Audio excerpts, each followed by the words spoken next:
dirugikan. Dinamika keresahan Keresahan tadi. keresahan tadi, ada keinginan untuk ilmu, kan, tetapi apa namanya, mungkin tempat adik-adik lebih mudah-mudi itu kan, karena dulu pengajian orang tua kan, mungkin mudah-mudi itu berat, akan susah untuk pengajian orang tua. Jadi kubuatlah pengajian mudah-mudi, ini keresahan. Ini sebelumnya itu mungkin dinamika keresahan, ada keinginan sama dia acak, karena di tempat karena di guru loh.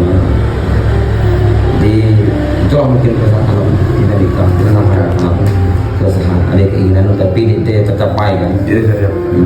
Umat menguji kesabaran kok dalam bagaimana merangkul mereka atau berbudak-budi masyarakat untuk ikuti pengajian Ustaz.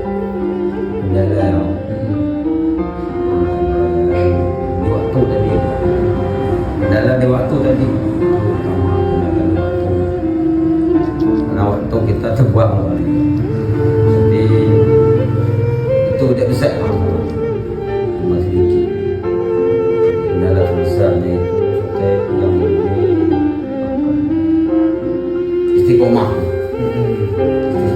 agar mereka itu terus menerus ngaji atau ilmu, karena lebih mudah-mudi itu kadang-kadang ngaji sekali untuk mengajar sekali bisa libur setahun, kadang ada ikut lagi ngajian. Itu kendala terbesar, membuat mereka itu istiqomah, artinya ada cinta dengan ilmu, cinta dengan ngaji, duduk untuk pengajian.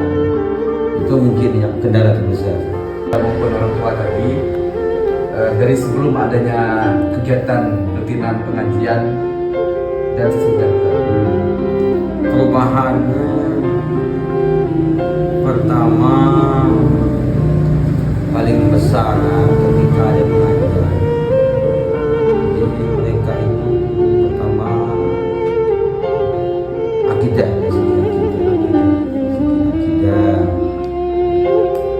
pertama mentauhidkan Allah, itu ada perubahan.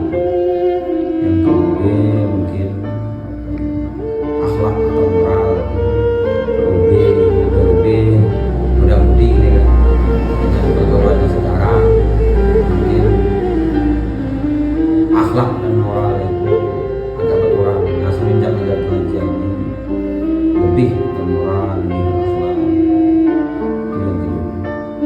Terus yang ketiga, rasa perubahan itu dalam ibadah mereka,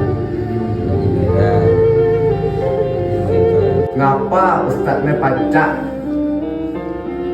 tidak bayar istilah gratis untuk pengajian Ustaz?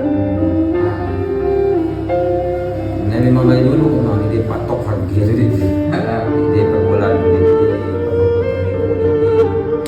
karena mungkin di situ bagi kuat tidak tahu, tapi karena pertama bukan bentuk yayasan, bukan sebuah pesantren, jadi dia patok dia ya, karena kita ini dari rumah ke rumah setelah ngaji pulang kan, dia tetap di sini, mungkin dia tetap di rumah orang, jadi dia perlu biaya.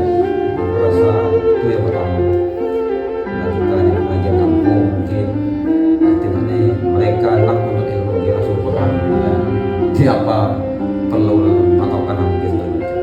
Jadi gratis juga gratis gitu ya. Yang penting mereka enak untuk ilmu, baik masyarakatnya, orang tua maupun muda-mudi. Jadi ketika mereka enak untuk ilmu, dipersilakan dengan apa namanya, dengan seluas-luasnya hadir. Jadi mulai paksaan juga dan dipatokan juga. Itu yang pertama. Yang kedua mungkin kenapa gratis, nah itu mungkin salah satu lebih berbentuk keikhlasan.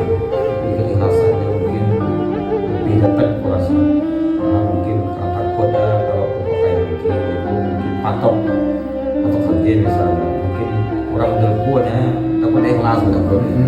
Jadi betul mungkin kita ngajak pendidik beban, segala macam. Itu mungkin kurang. Ini beban aku ngajar, kan ini beban. Kurang beban, ini tuntutan yang beban. Nah ini Biar kita menjawab ya Pak. ide. Yang terakhir yang bisa ngapa Ustaz baca melek ngaji di rumah daripada dibandingkan ngaji di tempat sholat. Sebenarnya di masjid atau di rumah itu baik juga dia lah, bukan baik di masjid tidak ada. Cuma mungkin cara pendekatan ke masyarakat mungkin mudah-mudi itu lebih fokus di rumah. Cuma kalau di masjid mereka canggung lagi.